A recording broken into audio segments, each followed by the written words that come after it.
Welcome to the Slop Farm. Enjoy the video. You start by confirming you have the right account and privileges, otherwise changes won't stick. Sign in to the search provider and make sure you're the owner or an admin. Once done, pick the browser and device you'll update and note any parental control apps or router filters in place. Make a quick backup of preferences if available and prepare to toggle individual settings. This prevents surprises and helps you revert if needed. Now you'll turn off the filters at the source. Go into the search provider settings and locate Safe Search or a filter toggle, switch it off and save changes. Then run a few test searches to confirm results change. Next, inspect browser extensions and DNS or router-level parental controls.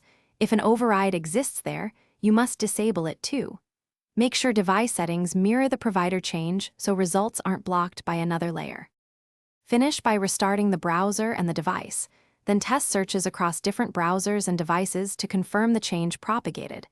If results still appear filtered, inspect family account settings, ISP level restrictions, or DNS-based filtering. Try switching to public DNS like 1, 1, 1, 1 or 8, 8, 8, 8 temporarily. Make sure to re-enable protections when they're needed. One key troubleshooting tip: if changes